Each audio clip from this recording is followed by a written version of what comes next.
It's easy to see how a long-running series can fall into a rut, with bloated lore, entrenched gameplay, and fans resistant to change. That's where something like Fallout London can shine. Full On, the mod group behind this enormous, and completely free, total conversion for Fallout 4, approached the project with fresh ideas and no fear of alienating the Fallout faithful. Setting it across the Atlantic, where the America-centric Fallout universe has never officially visited, frees the story from the burden of decades of lore. Sure, a fan-made Fallout lacks the polish and ease of use we expect from a major developer, but Fallout London is effectively a whole new game. And even with any missteps, it's a very fun one that takes the series to a cool new setting.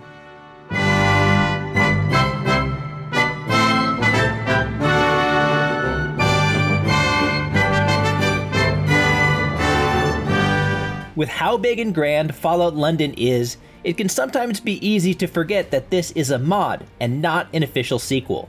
London itself is massive, around the size of Boston from Fallout 4.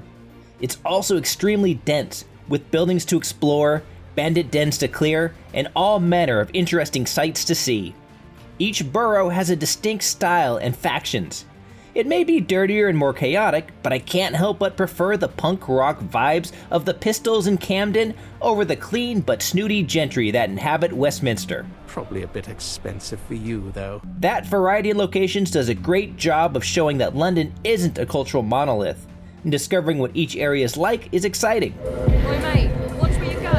Iconic landmarks like Big Ben and the Tower Bridge beckon in the distance, and provided me with a strong motivation to reach those areas to see what's become of them in the post-apocalypse. And who among us hasn't wanted to sneak around Buckingham Palace at least once or twice? Would you look at that? Lovely.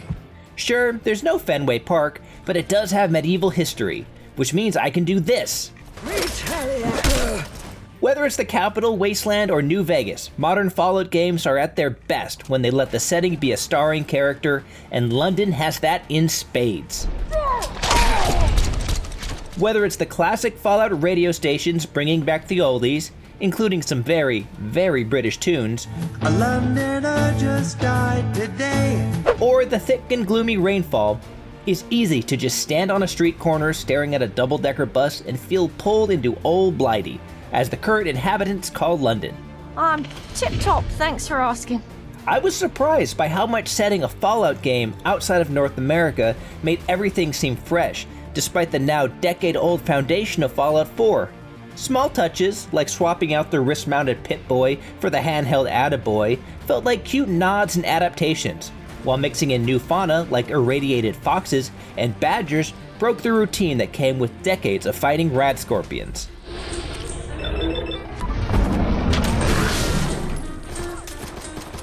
Still, this game is clearly built on Fallout 4. If, like me, you enjoy the gunplay, sneaking, and VATS combat, then know that it does all that and it feels the same.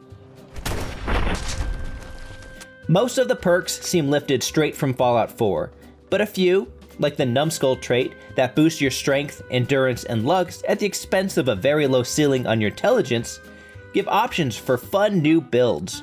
There are some neat gimmicky weapons, like the Dirty Weldy, which does this.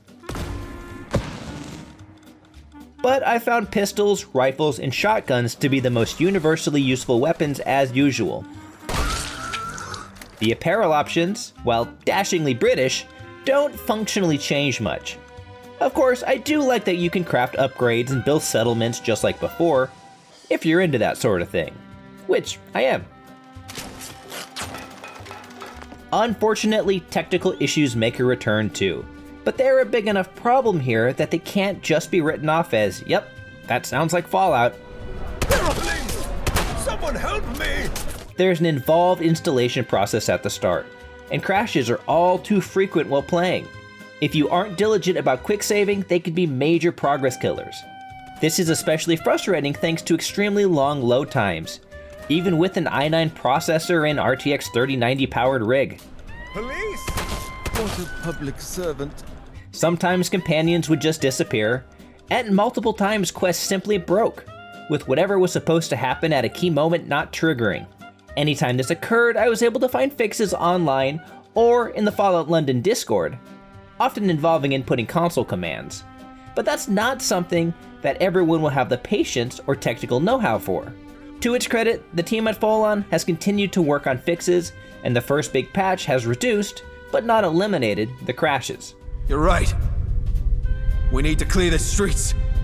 Gentlemen, I trust everything is going well. Fallout London's story benefits from the clean slate afforded by being out of North America. The setup is simple. You awaken in a lab and are sent to track down Mr. Smythe, the mysterious person behind whatever led you there, for some answers and or revenge. The fact that you don't have to deal with the baggage of the forced evolutionary virus, super mutants, or Brotherhood of Steel means there are actual surprises and mysteries to uncover, which makes for a compelling and much less predictable story than we've seen out of this universe in a long time. Impressively, there are multiple endings, each with branching paths of their own. The two versions I saw after a nearly 40-hour playthrough were as surreal and cinematic as anything I've seen in the series, and left me intrigued to see what the other potential endings look like. Uncovering who Mr. Smythe was and what he was after was every bit as interesting as meeting President Eden in Fallout 3, though it lacked the emotional pull of Fallout 4. I'm Mr. Smythe. And you? Well, it doesn't matter who you are. I particularly enjoyed my time as a Peaky Blinders-esque ruffian with the Vagabonds, and earning the respect of their dirtbag with a heart leader, Sebastian Gaunt. There's a lot to do, and I could easily invest another 50 hours working through every faction story and exploring all the points of interest.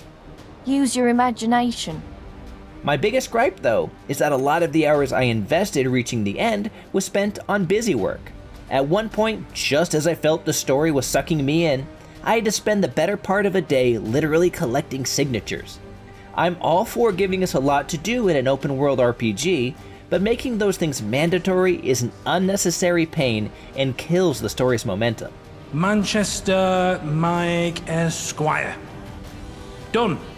Much like the vast majority of RPGs, most quests simply send you to a spot to kill stuff, which is fun for a while, but eventually gets old. Several really stand out though, like this ferry ride shootout. The best missions include unexpected twists and turns, like one that inserted me into a battle for control over the Roundels, a faction vying for domination over the Hackney area.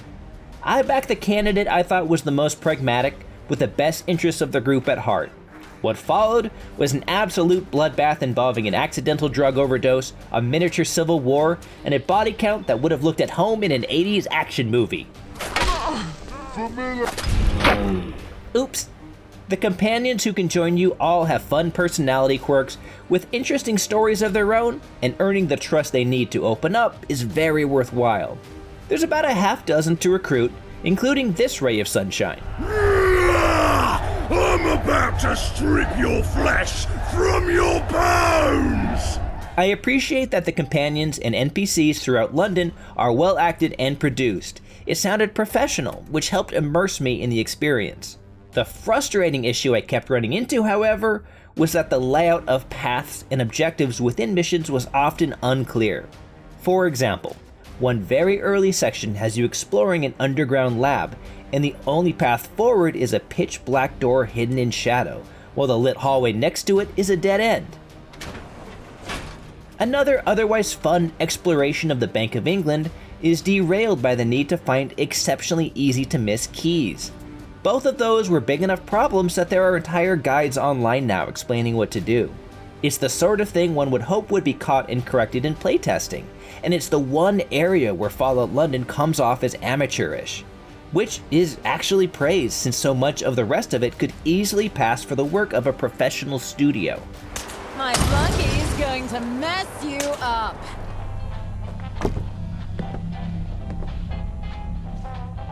What do you have? When you consider it's a completely free mod rather than an official game, Fallout London is incredibly impressive.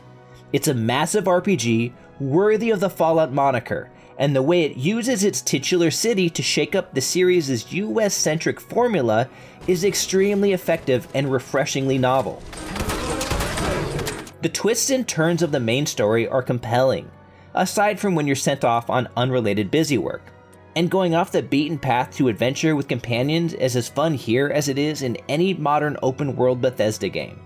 However, the technical challenge of being a fan-made mod is still something you need to be prepared for, with an installation that's more involved than just pressing a button, and a distracting amount of bugs and crashes once you're in. But of course, it's all worth it in the end. If you can stomach both those hurdles and its occasional obtuse mission design, there's a lot of fun to be had in Ol Blighty. Sounds good. Bye. Legend. You've got a slappable face, you know that. For more, check out our reviews of Nobody Wants to Die or Flintlock, The Siege of Dawn. And for everything else, stick with IGN. Death, mate! Get me to sick bay!